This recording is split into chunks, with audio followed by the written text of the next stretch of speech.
ఓం నమో భగవతే వాసుదేవాయ.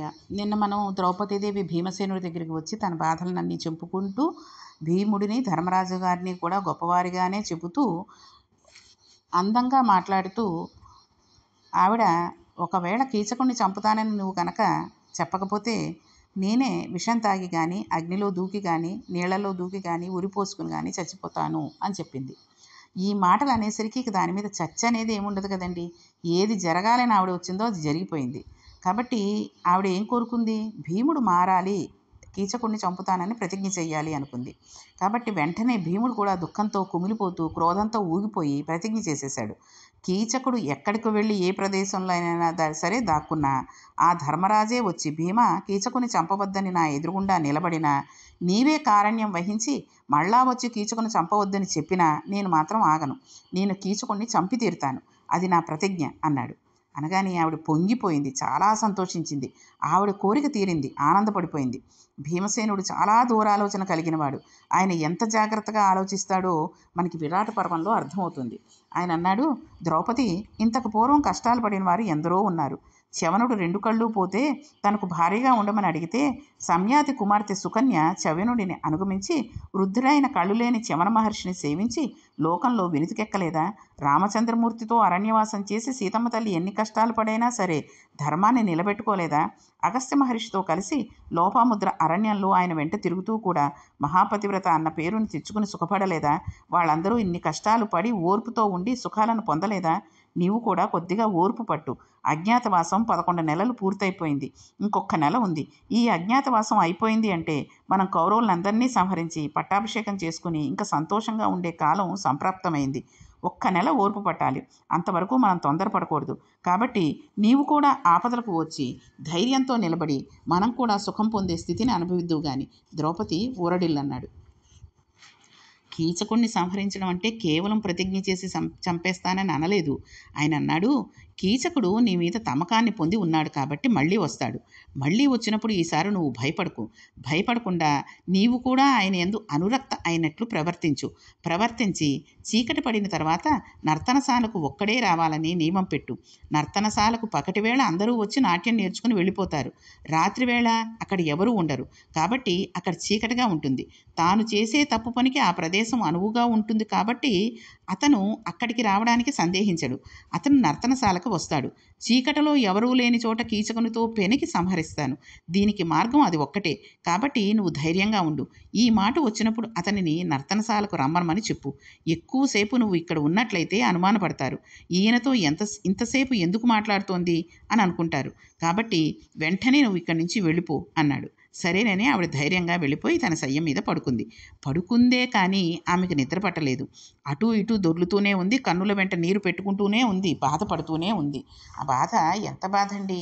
ఒక స్త్రీకి అంత బాధ కలిగింది అంటే ఆ బాధ ఏమిటి అన్నది మరొక స్త్రీకే తెలియాలి, ఇంకెవరికీ తెలియదు.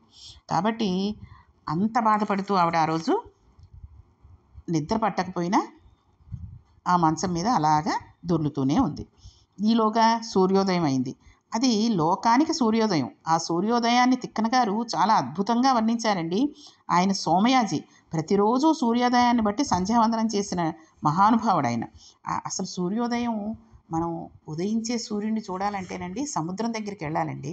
సముద్రం గట్టున కూర్చుని సూర్యోదయం అయ్యేటప్పుడు చక్కగా చిన్నగా ఎర్రగా అదొక ఆరెంజ్ కలర్లో కలిసి ఉన్నటువంటి ఎరుపుతోటి కూడి మెల్లిగా పైకి వస్తాడు. చల్లగా ఉంటాడు. అప్పుడు ఆ సూర్యుడిని చూసి ఆ సూర్యుడు మనం పైకి వచ్చే లోపల ఆదిత్య హృదయం చక్కగా చదువుకుని ఆదిత్య హృదయం అయ్యే లోపల ఆయన రంగుని తెల్లగా మార్చేసుకుంటాడు. అందుకే సూర్యోదయం సమయంలో మనం గనక సూర్యభగవాన్ని చూస్తే ఎంతో బాగుంటుంది. కాబట్టి ఆయన అన్నారు, ధృపదనందన పరిభవ దుఃఖమునకు నుల్లమున దురపిల్లుచునున్న సరసి వేడి నిట్టూర్పులో ఎనవెడల క్రొత్త తావి మూతులు విచ్చు నెత్తమి విరులా అన్నాడు. ద్రౌపదీదేవికి మనసు ఎరిగిన సఖి ఒక ఆమె ఉన్నట్లయితే ద్రౌపదీదేవికి వచ్చిన కష్టానికి ఆమె మిక్కిలి బాధపడుతుంది. అలా ద్రౌపదీదేవికి ఉన్న ఒక మంచి స్నేహితురాలిలా ఒక సరస్సు ఉంది. ఇప్పుడు ఆ సరస్సు అప్పుడే మొగ్గగా ఉన్న తామర పువ్వు సూర్యోదయానికి చక్కగా విచ్చుకుంటుంటే అందులోంచి గుబాళించిన వాసన నా స్నేహితురాలు ఎంత కష్టపడుతున్నది అని బాధతో నిట్టూరుస్తున్నదా అన్నట్టుగా ఉందిట. మొట్టమొదటిసారి పువ్వు అలా విచ్చుకోగానే అందులోంచి పైకి వచ్చే వాసన అప్పటి వరకు పువ్వులో ఉండిపోయిన గాలి పైకి వచ్చింది కాబట్టి పద్మగంధంగా పైకి వస్తోంది. అది ద్రౌపదీదేవి కష్టానికి ఆమె స్నేహితురాలైన ఒక సరస్సు నిట్టూర్పులా ఉన్నాయట ఆ పద్మగంధాలు. సూర్యోదయం అయితే కానీ తామరలు సూర్యోదయానికి కానీ విచ్చుకోవు కదండి. సూర్యోదయం అయ్యేసరికి చీకట్లన్నీ కూడా పోయాయి. పద్మములు ఉండే వనాలకి తుమ్మెదలన్నీ కూడా కాపురం వచ్చాయి. పద్మాలు విచ్చుకునేంత వరకు తుమ్మెదలు ఎక్కడో ఉంటాయి. పద్మాలు విచ్చుకునేసరికి తుమ్మెదలన్నీ అక్కడికి వచ్చేస్తాయి. వచ్చి పద్మాల మీద తిరుగుతూ ఉంటాయి. అందుకని తుమ్మెదలు అక్కడికి కాపురంకి వచ్చేసాయి అని తిక్కన గారు వర్ణిస్తున్నారు. అంటే అవి అక్కడే తిరుగుతున్నాయి. ఇక మళ్ళీ ఎక్కడి నుంచి వచ్చాయో అక్కడికి తిరిగి వెళ్ళడం లేదు. సూర్యోదయానికి చెట్లను అలుముకున్న తీగల నుండి పువ్వులు నేల మీద పడిపోవడం ప్రారంభమైపోయింది. సూర్యోదయం అయ్యేసరికి కొన్ని పువ్వులు తమంత తాము నేల పడిపోతాయి. అందుకని అవి తీగల నుండి పడిపోవడం మొదలుపెట్టాయట. చక్రవాక పక్షులు తమ విరహాన్ని తాము అనుభవించి ఇప్పుడు ఆ విరహం పట్టుకు వెళ్ళి కలవలకు ఇచ్చేసాయి. లోకంలో ఒక మర్యాదతో కూడిన విషయం చెబుతూ ఉంటారు. చక్రవాక పక్షి ఉన్నదా అనే విషయాన్ని పక్కన పెడితే చీకటి పడగానే చక్రవాక పక్షికి కళ్ళు కనబడడం ఆగిపోతుంది. ఆడ మగ చక్రవాక పక్షులు ఒండరులు చాలా ప్రేమతో ఉంటాయి. చీకటి పడగానే ఇక వాటికి కళ్ళు కనబడవు కాబట్టి మగపక్షి ఆడపక్షిని తలుచుకుని ఏడుస్తూ ఉంటుంది. ఆడపక్షి మగపక్షిని తలుచుకుని ఏడుస్తూ ఉంటుంది. రాత్రంతా అవి విరహాన్ని పొందుతాయి. సూర్యోదయం అవగానే ఆడపక్షికి మగపక్షి, మగపక్షికి ఆడపక్షి కనబడి సంతోషంతో ఒకదానితో ఒకటి కోకోలాడుతూ దగ్గరగా కూర్చుంటాయి. అవి ఇప్పటి వరకు పొందిన విరహాన్ని కలవ పువ్వులకు ఇచ్చేశాయి. అంటే కలవ పువ్వులు సూర్యోదయం అయితే ముడుచుకుపోతూ ఉంటాయి కదండి. ముడుచుకున్నాయి కాబట్టి ఇప్పుడు కలవ పువ్వులు ఒకదానికొకటి కనబడవు. అందుకని చక్రవాక పక్షుల విరహం కలవ పువ్వులకు వెళ్ళిపోయింది అన్నారు తిక్కన గారు. ఎంత అందంగా రాశారో చూడండి ఈ పద్యాలన్నీ కూడా. కోరిక తీరాలని తపస్సు చేసేవాళ్ళు తమ చేతులు ముడుచుకుని భగవంతుడికి నమస్కారం చేస్తూ అలా ఉండిపోతారు. ఎదురుగుండా ఈశ్వరుడు కనబడగానే సంతోషంతో 2 చేతులు ఎత్తి ఆయనను స్తోత్రం చేస్తారు. అలా రాత్రల్లా తామర పువ్వులు ముడుచుకుని ఉన్నాయి. సూర్యకిరణాలు తగిలితే కానీ అవి విచ్చుకోవు. అవి చేసిన తపస్సుకు ఫలితమా అన్నట్టుగా సూర్యుడు వచ్చాట. తపస్సు చేస్తేనే కదండి ఈశ్వరుడు వస్తాడు. తామర మొగ్గలు చేసిన తపస్సుకి ఫలితమా అన్నట్టు సూర్యభగవానుడు వచ్చాడు. సూర్యకిరణాలు పడితే అవి విచ్చుకున్నాయి. తెల్లవారిన తర్వాత చక్రవాక పక్షుల విరహం పోయి ఒకదానితో ఒకటి ఎంతో సంతోషంగా పక్కపక్కన కూర్చుని మాట్లాడుకున్నప్పుడు చక్రవాక పక్షుల అన్నింటి అనురాగాన్ని తీసుకువచ్చి ఒకచోట పోత పోసేస్తే అలా ఎర్రని అనురాగమా అన్నట్టుగా ఎర్రని సూర్యబింబం ఆకాశంలో కనబడుతోంది. అసలు సూర్యోదయానికి ఉన్నంత అందం ఇంకెక్కడా ఉండదండి. బ్రహ్మ, విష్ణువు, రుద్రుడు ఈ ముగ్గురు కలిసి తమ తేజస్సులను తీసుకువచ్చి ఒక చోట పోసి ఒక సిద్ధ గుళికను తయారు చేసి పైకి తీసుకువచ్చి పెట్టి చూడండి అంటే ఎలాగ ఉంటుందో అలా ఉన్నదట ఆ సూర్యబింబం. అధర్వణ వేదం మొదటి 3 వేదాలలోంచి పుట్టింది. 3 వేదాలు పుట్టడానికి మూలమైన మూలకందం ఇదేనా అన్నట్టుగా సూర్యభగవానుడు ఆకాశంలో ప్రకాశిస్తున్నాడు. ఆ సూర్యబింబం అన్ని జగత్తులలో ఉన్న సమస్త జీవరాశి కన్ను తెరవడానికి కారణమైంది. ఇంతమంది ప్రాణుల కనరెప్పలు పైకెత్తడానికి కారణమై ఒక్కసారి ఈ లోకంలో ఉన్న మనుష్యుల 2 చేతులు కలుసుకునేటట్టుగా చేసింది. సూర్యభగవానుడిని చూడగానే 2 చేతులను కలిపి సూర్యబింబానికి నమస్కారం చేస్తాం. సూర్యోదయం అయిందని అందరూ సంతోషంతో లేస్తారు. కాబట్టి హృదయములనే పద్మములు విచ్చుకున్నాయి. చేతులు 2 కలుసుకున్నాయి. చేతులు కలుసుకునేటట్టు హృదయాలు విచ్చుకునేటట్టు చేసి సూర్యబింబం ఆకాశంలో వెలిగింది. ఇలా సూర్యోదయంలో ఆ సూర్యభగవానుడు వెలిగితే కీచకుడు నిద్రలేచాడు. ఆయనకు ద్రౌపదీదేవి గుర్తుకు వచ్చింది. కామంతో కదిలిపోయాడు. గబగబా బయలుదేరి సుదేష్ణ మందిరానికి వచ్చేశాడు. సైరంధ్రి తన పనులను తాను చేసుకుంటోంది. ఏ పని లేనివాడు అక్కడికి వచ్చి నిలబడ్డాడు. అక్కడ ఎవ్వరూ పరిజనం లేరు. సైరంధ్రి ఒక్కతే ఏదో పని చేసుకుంటోంది. కీచకుడు అక్కడికి వచ్చాడు కానీ ఆవిడని చూడగానే ఆయనకు ఇంకొక ఆలోచన లేకుండా కేవలం కామప ఆలోచనే ఉంది. ఆవిడ వంకే అలా కళ్ళు ఒప్పగించి చూస్తూ ఆవిడికి దగ్గరగా ఎలా పెడుతున్నాడంటే వేటగాడు పన్నిన వలలోకి మృగం ఎలా వెళ్ళిపోతుందో ఆ రకంగా పెడుతున్నాడు. విధి వేసిన మృత్యువనే ఉరియందు తగులుకోవడానికి ఆవిడ అనబడే వల దగ్గరికి పెడుతున్నాడు అని మనం చెప్పుకోవాలి. అంటే ఇక కీచకుడి మరణం తథ్యం అని కవి సూచన చేస్తున్నారు. ఈసారి ద్రౌపదీదేవి కీచకుని చూసి భయపడిపోవడం, ఒళ్ళు చెమటలు పట్టడం, ఎవరు తనని రక్షిస్తారా అని మనసులో ప్రార్థన చేసుకోవడం ఇలాంటివి ఏమీ లేవు. భీముడి పలకలు అంటే నర్తనశాలకి రమ్మని చెప్పాడు కదండి, ఆ మాటలు జ్ఞాపకానికి వచ్చాయి. అందుకని అవి గుర్తుకు తెచ్చుకుని ధైర్యం వహించి తన పని తాను చేసుకున్నట్లుగా నటిస్తోంది. ఒకరు ఒక మాట చెప్పినా ఆ మాటకు ధైర్యంగా నిలబడి ఉండడం అనేది చాలా చాలా కష్టం. భీముడి మాటలు గుర్తుకు తెచ్చుకుని ద్రౌపది అంత ధైర్యంగా ఉండడం అనేది అంత తేలికైన విషయం కాదు. అలా నిలబడడానికి కూడా మనిషికి స్వతంత్రంగా కొంత సంస్కార బలం ఉండాలి. అవతల వారి మీద నమ్మకం ఉండాలి. తాను అలా నిలబడడానికి ప్రజ్ఞ ఉండాలి. అటువంటి ప్రజ్ఞతో ఆ తల్లి ధైర్యంగా ఉంది. కీచకుడు అక్కడే ఒక స్తంభం దగ్గర నిలబడ్డాడు. అతను కంటపడిన వారితో వృధాగా తెలివిలేని మాటలు మాట్లాడుతూ ఉంటాడు. తమ పాదాభరణాలుగా పూర్వకాలంలో క్షత్రియులు తమ కాళ్లకు మట్టెలు లాంటివి పెట్టుకునేవారు. కీచకుడు ఏదో పిచ్చిపాట లాంటిది పాడుకుంటూ తన మట్టెలు నేలకు తగిలేటట్టు కొడుతూ చప్పుడు చేస్తున్నాడు. ఏమిటా చప్పుడని ఆవిడ తనకేసి చూస్తుందని కీచకుడు భావన. వికారంగా ఒళ్ళు విరుచుకుని పిచ్చి పిచ్చి నవ్వులు నవ్వుతున్నాడు. తన వేళ్లకు ఉంగరాలతో అక్కడ ఉన్న స్తంభాన్ని తట్టి వెర్రిపాట ఒకటి పాడుతున్నాడు. దగ్గరగా వెడుతున్నాడు. చప్పుళ్ళు చేస్తున్నాడు. వెర్రికేకలు వేస్తాడు. ఎన్ని చేసినా ఆవిడ అతని వంక చూడడం లేదు. ఇవన్నీ చేస్తున్నాడు, చూస్తున్నాడు. అయినా ఆవిడ తన కేసు చూడడం లేదని ఏడుస్తున్నాడు. మళ్ళా అలా దొంగ చూపులు చూస్తూనే ఉన్నాడు. ఆవిడ తలి ఎత్తి చూడడం లేదు. ఇంకెందుకు మాట్లాడేద్దామని అనుకున్నాడు. ఇటువంటి పిచ్చి పిచ్చి వేషాలు వేసేవాళ్ళు ఈ కలియుగంలో ఎంతమంది ఉన్నారో అందరి ఆడవాళ్ళకి తెలుసు. కాబట్టి ఇలాంటి వాళ్ళతోటి ఎంత జాగ్రత్తగా ఉండాలి అనేది మనకి ఇక్కడ విరాట పర్వంలో చెబుతున్నారు. కాబట్టి చాలా జాగ్రత్తగా మసులుకోవాలి అనే విషయాన్ని మనం గ్రహించుకోవాలి. కాబట్టి ఆవిడ తలెత్తి చూడడం లేదు కాబట్టి మాట్లాడేద్దామని అనుకుని నేరుగా ఆమె దగ్గరికి వెళ్ళి, నీ పాదపద్మముల దగ్గరికి వచ్చి వాటిని ముట్టుకున్నాయి నేను సేవ చేసుకునే అదృష్టం పొందడం అంటే ఏమి భాగ్యం అన్నాడు. కీచకునిలో నిజంగా ఆ భావన లేదు. అందువలన పాడైపోయాడు. అకాల మృత్యువుని పొందేశాడు. నిజంగా ఆవిడ పాదాలని భక్తితో ముట్టుకుంటే కీచకుడు ఎందుకు పాడవుతాడండి? కాబట్టి అతను అన్నాడు, నీవు నా ఒక్కడినే చూడవా? అసలు నీకు కామసౌఖ్యం మీద వైరాగ్యం పుట్టి ఎవరినీ చూడవా? మగవాళ్ల వంక కన్నెత్తి చూస్తే నీ భాగ్యం అయినా పోతుందా? ఎందుకు నిష్కారణంగా ఆలస్యం చేసి నేను మన్మథ బాణాలకు బాధపడేటట్టు చేస్తావు?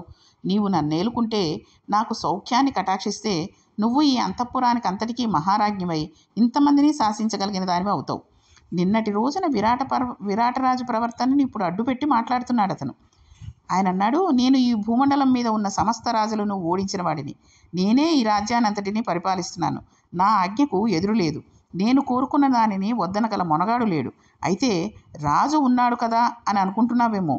ఆ రాజు నేను నిలబెట్టిన బొమ్మ. ఆయనకు కూడా ఎలా పెడదామా అని ఆలోచించాను. ఏదో ఒక పని చేస్తే కూడు పెట్టాలి. అందుకని రాచపదవిలో కూర్చోబెట్టి రాజుగా పనిచేస్తున్నాడని కూడు పెడుతున్నాను అన్నాడు. అంటే కీచకుడి దృష్టిలో విరాటరాజు గారి పదవి ఎంత చిన్నదో చూడండి. నన్ను కాదని నిన్ను రక్షించగలిగిన వాళ్ళు ఎవరూ లేరు అనేశాడు. అతని మాటలో వ్యగ్రత పెరిగిపోతోంది. ఆలస్యాన్ని భరించలేకపోతున్నాడు. మాటలను బట్టి అతను ఎంతటి దారుణానికైనా ఒడిగట్టడానికి సిద్ధపడిపోతున్నాడు అని తెలుస్తోంది. నిన్నే కాదు, ఏ ఆడదానిని నీ ఎత్తుకు వచ్చినా ఆపగలిగిన మొనగాడు ఈ రాజ్యంలో లేడు అన్నాడు. మెల్లిమెల్లిగా ఆవిడను భయపెట్టే స్థితిలోకి అతని మాటలు వెళ్ళిపోతున్నాయి. నిన్నటి రోజున నిన్ను పట్టుకుంటే పరిగెత్తి రాజసభకు వెళ్ళావు. నిన్ను నేను తన్ని కింద పరేశాను. విరాటరాజు ఏం చేశాడు? నిన్నేమైనా రక్షించాడా? సభలో ఉన్నవాళ్ళు రక్షించారా? 5 గంధర్వులు నీ భర్తలు అని చెప్పావు. వారిలో ఎవడైనా వచ్చి అడ్డుపడ్డాడా? నాకు అడ్డుపడడానికి అంత ధైర్యం ఉన్నదా? చూసావు కదా, నువ్వు ఎక్కడికి పారిపోయినా ఎక్కడికి వెళ్ళినా నిన్ను పట్టి తీరుతాను అన్నాడు. ఇప్పుడు ఆవిడ మెల్లిమెల్లిగా వ్యవహారం శృతిమించిపోతుంది. ఊరుకుంటే ఎంత ప్రమాదకాయనా వెళ్ళిపోతాడు. వెళ్ళకముందే అతనిని కట్టడి చేయడం మంచిది అనుకుని ఆమె ఒకసారి తల ఎత్తి చాలా ప్రేమతో చూసినట్లుగా నటిస్తూ చూసింది. విషయాన్ని రాబట్టుకుని అజ్ఞాతవాసం భంగం కాకుండా కీచకవధ జరగాలి అంటే ఎంత కష్టానికి ఆవిడ దిగవలసి వచ్చిందో చూడండి. ఇప్పుడు కీచకుడికి అనుమానం రాని రీతిలో నర్తనశాలకు రమ్మని ప్రతిపాదన చెయ్యాలి. అందుకని ఎంత అందంగా మాట్లాడిందో చూడండి. ఒక కోరిక ఉండడం, ఒక కార్యాన్ని సాధించాలనే పట్టుదల ఉండడం ఒక ఎత్తు. దానిని సాధించుకునేటప్పుడు అమలు చేయడానికి ఆలోచన ఒకటి ఉండడం ఒక ఎత్తు. కాబట్టి ఆవిడంది, కీచక, నువ్వు కోరుకున్న కోరికకు నీ ఆలోచనకు పొంతన లేకుండా ఉంది. మన్మథ బాణాలు మగవారి మీదనే పడతాయని అనుకుంటున్నావా? ఆడవారి మీద పడవని అనుకుంటున్నావా? కానీ ఒక పద్ధతి పాటించవలసిన అవసరం లేదా అంది. అంటే ఇప్పుడు అంత కోపంలో ఉన్నవాడిని అతనిదే తప్పు అన్న స్థితిలోకి తీసుకువచ్చింది. ఇప్పుడు ఆవిడ ఏం చెబితే అది చేయడానికి అతడు సిద్ధపడేటట్టుగా చేస్తోంది. అలా చేస్తే తప్ప రాత్రి నర్తనశాలకు రాడు కదండి ఒక్కడేను. అలా రాత్రి నర్తనశాలకు ఒక్కడే వస్తే తప్పితే భీమసేనుడు నిశ్శబ్దంగా కీచకుడిని మట్టుపెట్టడం కుదరదు. అలా మట్టు పెడితే తప్ప తనకు బాధ విరగడ కాదు. అజ్ఞాతవాసం భంగం కాకుండా కార్యసాధన జరగాలి. అందుకని మిక్కిలి ఓర్పుతో భర్త చెప్పిన మాటకు అనుగుణంగా ప్రవర్తించింది. భర్త చెప్పిన మాట అంటే ఇక్కడ భీమసేనుడు చెప్పినటువంటి మాట. నీకు ఒక కోరిక ఉంది, కానీ దానివలన నీకు నాకు అపకీర్తి రాకుండా ఉండే రీతిలో నీవు ఏ భోగం కోరుకున్నావో ఆ భోగాన్ని అనుభవించు. అంతేకాని అలా 10 మందిలో నా వెంటపడడం చేస్తే నీకు నాకు మధ్య జరిగిన ఈ వృత్తాంతం లోకంలోనికి తెలిస్తే అది మన ఇద్దరికీ తలవంపులు తెస్తుంది కదా. అది కార్యం సాధించుకునే పద్ధతి కాదు అంది. ఇప్పుడు కీచకుడే ఎలా చేస్తే బాగుంటుంది అని అడిగేటట్టుగా ఆవిడ మాట్లాడింది. ఇందులో మనం చూడవలసినది ఆవిడ జానతనాన్ని కాదు, ఆవిడ ఓర్పుని చూడాలి మనం. ద్రౌపదీదేవి అలా మాట్లాడింది, చౌకబారు చూసింది, మనం కూడా అలా చూద్దాం అని అనుకోకూడదు. ఆ తల్లి కష్టంలో పట్టిన ఓర్పు, అలా మాట్లాడవలసిన అవసరం లేని తల్లి ఎంత ఓర్పు పట్టి ఎలా మాట్లాడిందో మనం గమనించాలి. అప్పుడు ఆ ఓర్మి మనకి లక్ష్మీ కటాక్షం అవుతుంది. ఎందుకంటే ఆవిడని బాధ నుంచి గట్టెక్కించడానికి భీమసేనుడు ఉన్నాడు, అంతటి బలవంతుడు. కానీ ఇటువంటి వాళ్ళు మనల్ని బాధ పెడుతున్నప్పుడు, స్త్రీలను ముఖ్యంగా బాధ పెడుతున్నప్పుడు రక్షించడానికి భర్తలు అంత బలవంతమైన వాళ్ళు కాదు అందరూ. కాబట్టి మనల్ని మనం రక్షించుకోవాలి అంటే అటువంటి మాట్లాడే వాడికి ఎంత దూరంగా కుదిరితే అంత దూరంగా వెళ్ళిపోవడం మంచిది. కాబట్టి వెంటనే ఆవిడ అలా అనేసరికి కీచకుడు అన్నాడు, నిజమే, నేను అలా చేయకుండా ఉండాల్సింది. కానీ ఏం చేయను, ఆ మన్మథ బాణాలకి తట్టుకోలేక అలా ప్రవర్తించాను. సరే, అయిపోయిందేదో అయిపోయింది. ఇప్పుడు ఎలా చేస్తే బాగుంటుందో నువ్వు చెప్పు, నువ్వు ఎలా చెబితే అలా చేస్తానన్నాడు. ఈ మాట వాడు అనాలని ఆవిడ కోరిక. ఎంత ఓర్పు పట్టి వాడిని మృత్యుకుహంలోకి పంపిస్తుందో చూడండి. కీచకుడికి అసలు అనుమానం రాకూడదు. కేవలం ఆవిడ మాటల వలలో అతను పడిపోవాలి. సుతారాము తనకు ఇష్టం లేకపోయినా తన భర్తల కార్యం నెరవేరాలంటే తాను అలా మాట్లాడాలి. అసలు ద్రౌపదీదేవిని ఎన్నడూ అటువంటి మాట రానేరాదు. అయినా ఆ తల్లి అలా మాట్లాడింది అంటే లోపల ఎంత బాధ పెట్టుకుని ఎంత ఓర్పు పట్టి మాట్లాడిందో మీరు ఒక్కసారి ఆలోచించండి. ఇప్పుడు ఆమె ఎదుటివాడిని సంహరించేటప్పుడు వంగిన ధనస్సు తన లక్ష్య సాధన కొరకు అంత ఓర్మితో మాట్లాడింది. ఆవిడంది, నర్తనశాలలో ఉత్తర మొదలైన వారు పగలంతా నాట్యం నలిపి ఉంటారు. చీకటి పడే వేళకి అక్కడి నుండి వాళ్ళందరూ వెళ్ళిపోతారు. ఇంకా అక్కడ ఎవరూ ఉండరు. రాత్రివేళ అక్కడ నుంచి అందరూ వెళ్ళిపోతారు. అది చాలా విశాలమైన అతిపెద్ద ప్రాంగణం.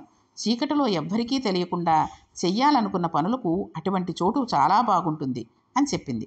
పాపపు మాట ఆవిడ నోటి వెంట రాలేదు. అన్యాపదేశంగా కీచకుడి చావుకు అది బాగుంటుంది అని ఆమె మనసులోంచి వచ్చిన మాట. భీముడి చేతిలో చచ్చిపోవడానికి ఆ ప్రదేశం బాగుంటుంది అన్నది ద్రౌపదీదేవి మనసు. పైకి వాడికి ఇంకొకలా అర్థమైంది. కీచక, అక్కడికి చీకట్లో నీవు ఒక్కడివి మాత్రమే రావాలి అంది. అంతకన్నానా? పరమ సంతోషం, అలాగే వచ్చేస్తాను అని వెళ్ళిపోతున్నాడు. అప్పుడు ఆమె వాడిని ఆపి, మాట తప్పవు కదా అని చెప్పి కీచకుడు వెళ్ళిపోతున్నాడు అనుకుని ఆమె అడిగేసరికి, కీచకుడు అడిగిన మాటకి తప్పను, కానీ నేను చెప్పిన విషయాన్ని గుర్తుపెట్టుకో, నీవు ఒక్కడివే రావాలి. ఒక్కడివే రాకపోతే నాకు అపకీర్తి రాకుండా అక్కడ నిలబడకుండా నేను అక్కడి నుంచి వెళ్ళిపోతాను అంది. అంటే కీచకుడికి ఇంతలా మాట్లాడినా ఇంకా అనుమానంగా ఉండబట్టి మాట తప్పవు కదా అని ద్రౌపదీదేవిని అడిగాడు. అడిగితే ఆవిడ కూడా మాట తప్పను, కానీ నువ్వు ఒక్కడివే రావాలి అనేటటువంటి విషయాన్ని మళ్ళీ ఆవిడ గుర్తు చేసింది. ఈ విధంగా ద్రౌపదీదేవి కీచకుడిని నర్తనశాలకు రప్పించడంలో విజయం సాధించింది. ఇది కేవలం ఈశ్వరానుగ్రహం వల్లనే సాధ్యపడింది అని మనం గుర్తించగలగాలి. కీచకుడు బయలుదేరాడు. అది ఉదయం వేళ. ఉదయానికి రాత్రి చీకటి పడడానికి మధ్య చాలా సమయం ఉంటుంది కదండి. ఆ పగలు అత్యంత క్లిష్టమైన పగలు. అక్కడ 3 వ్యక్తులు మంచి ఉత్కంఠంతో ఉన్నారు. వారిలో ఒకడు కీచకుడు, ఒకడు భీముడు, మూడవ వాళ్ళు ద్రౌపదీదేవి. కథాపరంగా ఆలోచిస్తే ఈ విషయం పాండవులలో ఇతరులకు కూడా తెలియదు. ఈ విషయం భీముడికి, కీచకుడికి, ద్రౌపదీదేవికి, ఈ 3కి మాత్రమే తెలుసు. మదన పడిపోతున్న వాళ్ళు వీళ్ళు 3. అందులో కీచకుడిది సంతోషమైన మదనం. చీకటి పడితే ఏదో భోగం అనుభవిస్తున్నానని సంతోషపడిపోతున్నాడు. మిగిలిన ఇద్దరిది భయానకమైన ఉత్కంఠంతో కూడినటువంటి సన్నివేశం. కాబట్టి కీచకుడు ఆ రకంగా వెళ్ళిపోయిన తర్వాత ద్రౌపదీదేవి ఏం చేసింది అనే విషయాన్ని మనం రేపటి పారాయణంలో తెలుసుకుందాం. ఇంతటి దుర్మార్గుడైనటువంటి కీచకుడిని రేపు లేదా ఎల్లుండో చంపేద్దాం. కాబట్టి ఈ కీచకుడు వెళ్ళిపోయిన తర్వాత ద్రౌపదీదేవి భీముడి దగ్గరికి వెళ్ళి జరిగిన విషయాన్ని ఏ రకంగా చెప్పింది, భీముడు ఏ రకంగా సంసిద్ధం అయ్యాడు అనే విషయాలన్నింటినీ కూడా మనం రేపటి పారాయణంలో తెలుసుకుందాం. ఓం నమో భగవతే వాసుదేవాయ.